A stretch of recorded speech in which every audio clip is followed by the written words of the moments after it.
It's a Trilosophy podcast.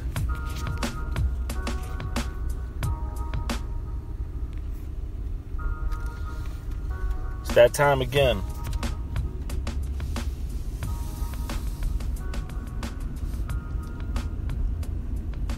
Podcast on the go.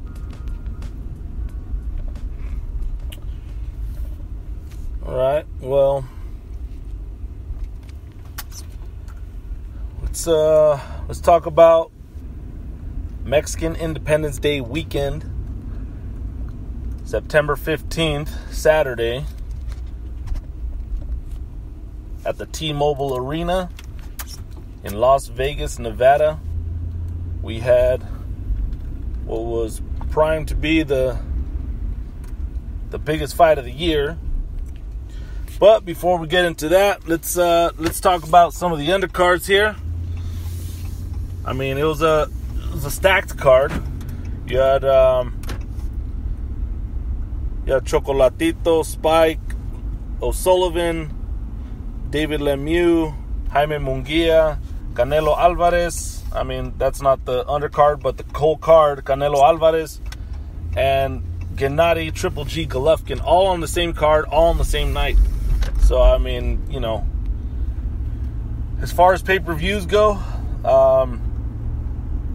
that right there, I mean, that should be worth money, or at least worth pitching in.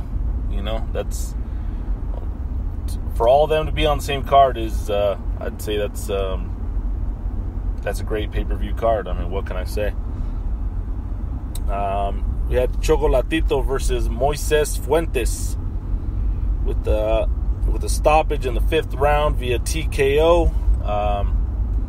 Chocolatito's first time back since his getting brutally knocked out by Srisaket Sorungvasai at Superfly 1.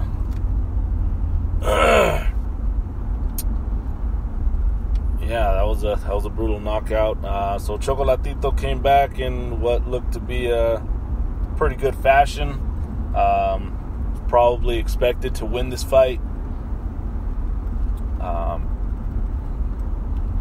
From what I hear, it sounds like he wants to fight again in 2018 to close out the year. Whether it'll be a more notable, a tougher opponent is yet to be seen, but you know, we'll keep our eye out.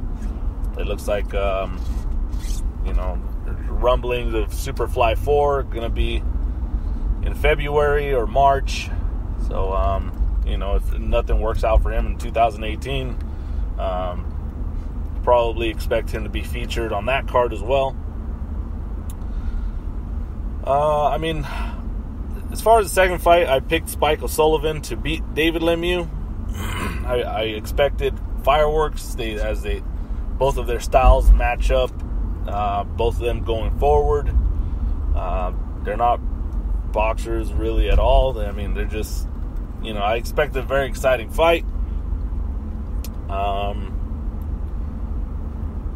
I totally did not see, Lemieux knocking out Spike O'Sullivan in the first round, and it was a cold knockout. I mean, he was down for the count, and that was the end of the fight. That in itself is probably not good for, I mean, people want to see knockouts, people want to see TKOs. I mean, you know, and then sometimes people get bored of, you know, they also want to see a good fight, though, go the distance, especially if you bought tickets or you bought the pay-per-view, or just watching the fight, you know, on premium cable or streaming service, whatever. You just want to see a good fight. But people want to see knockouts too, and, you know, you can't have it both ways, you know. So, I mean, it sucks that we didn't get, like, you know, a war between these two gentlemen, but at least we saw that, you know, David Lemieux still has power. I mean, he just pretty much just got, you know, outboxed and outclassed by Billy Joe Saunders his last time out. While these guys were, you know, talking trash to each other before the fights, you know, in the weeks, you know, prior to the fights. It was all left in the ring. I expect Spike O'Sullivan to come back. Maybe not at this level. I read something on Twitter. Maybe he's, he wants to get into 154. I'm not sure. The 154 division and the 160 division, they're pretty dangerous, I would say. 154, you have Jermell Charlo, you have Jarrett Hurd, you have Jaime Munguia. I mean, if you want to compete at the top level, I mean, you're going to have to run into those guys at some point.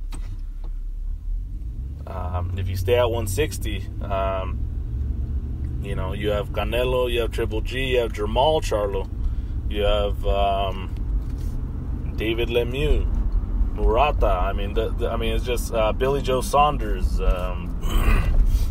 Derevchenko. Just those divisions, 140 to 160. I mean, I don't know. Right now, it seems like a lot of the divisions have really top, tough guys. I mean, not to call anyone a bum at all. You can't. There's a lot of talent in boxing right now. But 154, 160s, they're pretty stacked with dangerous guys.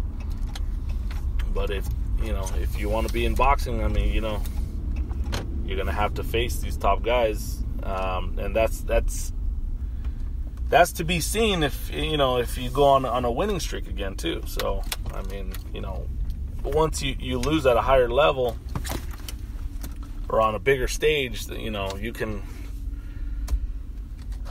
drop very low.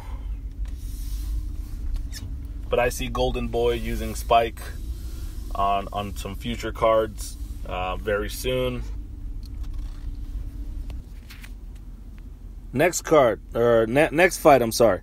Jaime Munguia improves to 31-0 with the TKO win in the third against Brandon Cook. I had never heard of Brandon Cook.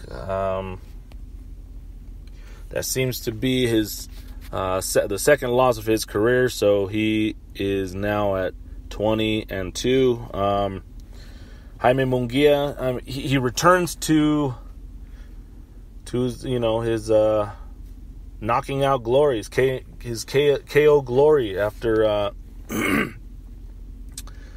after a tough fight with Liam Smith. He looks like he's improving. He's only going to get better, it looks like. So, I mean,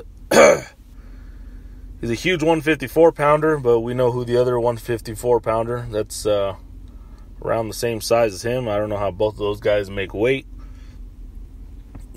But I really like to see him against a Charlo or Jarrett Hurd. Not right away, but definitely maybe at the end of next year if he continues to win. 21-year-old world title is it's exciting for the sport to have young champions. This is the new generation. So, Tijuana has they have their new star. Mexico has another star, and we'll see how his career continues to improve. On to the main event. The people were, the viewers, buyers of pay-per-view, buyers of tickets, everybody who was promised a war, like a real fight, and even they were promised an even better fight than the first one. I mean, they got what they were promised. I mean, it was action packed. I mean, the guys were face to face the whole time, just about. I mean, just Triple G was forced backwards, and that surprised a lot of folks because that never happens to that guy. That guy comes forward to you, he's like a tank. He just keeps going, and he puts you to the ropes. He cuts off the ring, but apparently they were not, Triple G and his team were not expecting Canelo to come and fight. Neither was I, and neither was the majority of people, I'd say. I would say, because when Canelo was boxing around in the first fight, he definitely, he was dodging punches left and right, and just, yeah, Triple G, I could see, I could see him getting a little frustrated in the first fight by counters and missing, but he also had a lot of success as he was able to get Canelo on the ropes at some points, even though at some points it seemed like Canelo wanted him to come to the ropes.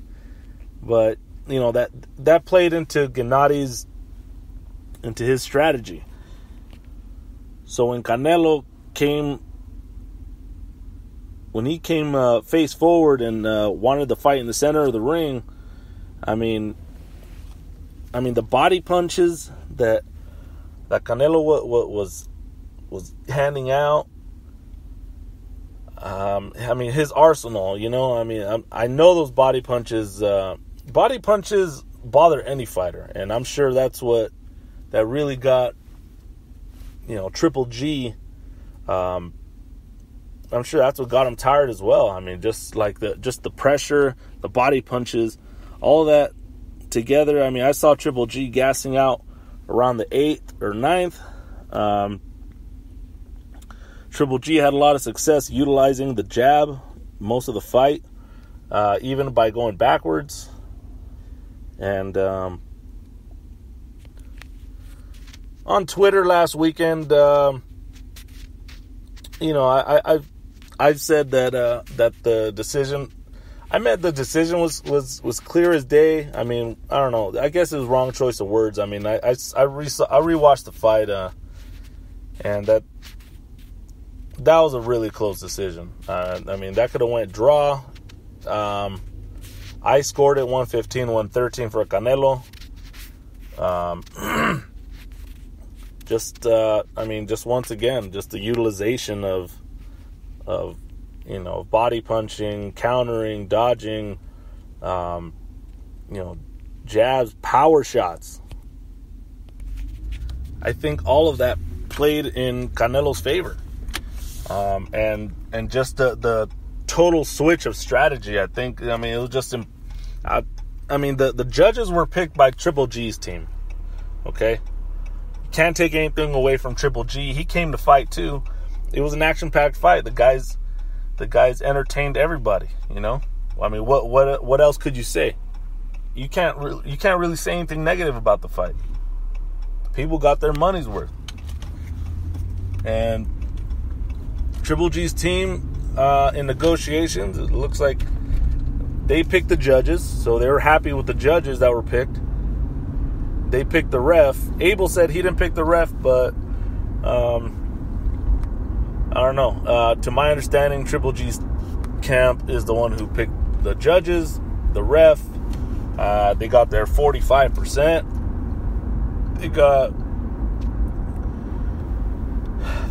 They got just about everything that they asked for. That was publicized, at least.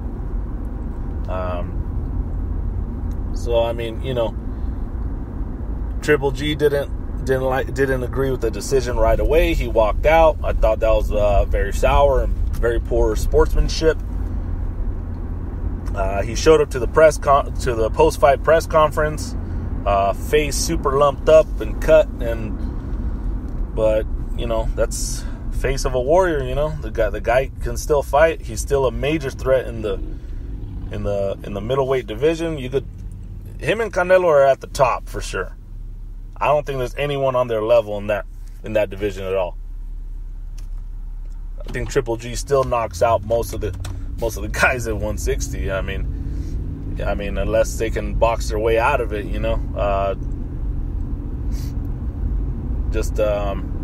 I thought he lost to Daniel Jacobs in a really, really close fight. But they gave Triple G the decision, and that's totally fine. It could have gone either way. I don't see him knocking out Daniel Jacobs. I think Billy Joe Saunders is a real threat to like a Triple G as far